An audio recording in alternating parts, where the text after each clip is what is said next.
Not long ago, the national debt was rising at a rate of roughly $1 trillion every 100 days.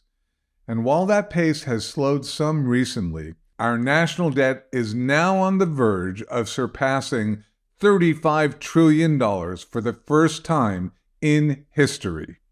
Before we begin, remember to like this video and subscribe for more economic updates. The Congressional Budget Office was forced in June to revise its 2024 deficit forecast made just 4 months earlier because of how quickly the deficit is expanding. The agency changed its projection of a deficit coming in at $1.5 trillion by the end of the current fiscal year to $1.9 trillion, an increase by 27%. Well, it seems the news just keeps getting worse. In his review of the monthly Treasury statement for June, economist E.J. Antony, a research fellow at the Heritage Foundation, discovered the federal government that month spent $140 billion to service the national debt.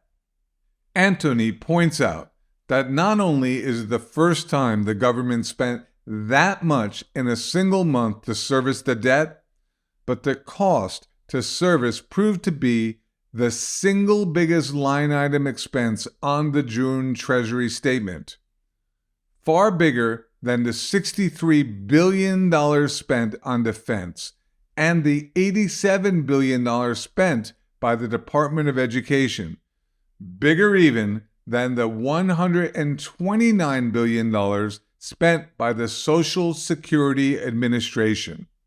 And if that isn't sobering enough context, try this. The government saw $185 billion in individual income tax revenue in June.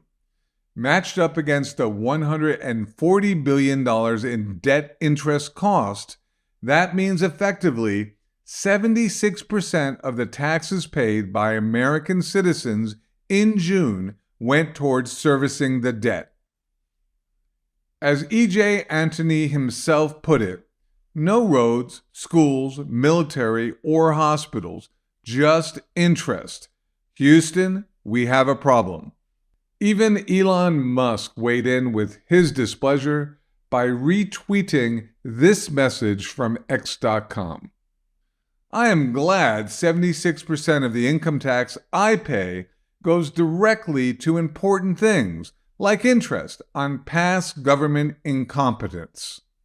The country finds itself in this trouble due to deficits that now consistently approach $2 trillion per year and rising debt costs. On that note, although talk persists that a rate cut may be around the corner, the nation's benchmark federal funds rate remains at its highest level in 23 years. In a message on X.com about the astonishing debt service numbers, economist Antony asked, "Does Congress know? Do they even care?" Two great questions, but obviously Congress does know, so the real question is, do they care? But the ultimate question is, are they going to do anything? As many investors have lost faith that Congress or our government will do anything about changing fiscal spending and reducing our debt, what are they doing? They are buying gold.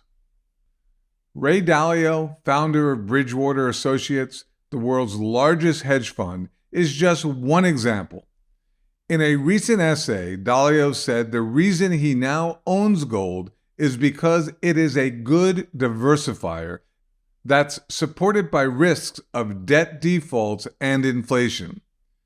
In his piece extolling the virtues of gold as a potential weapon against what he sees as a dysfunctional financial system, Dalio challenged readers to ask themselves if they own enough non-debt money.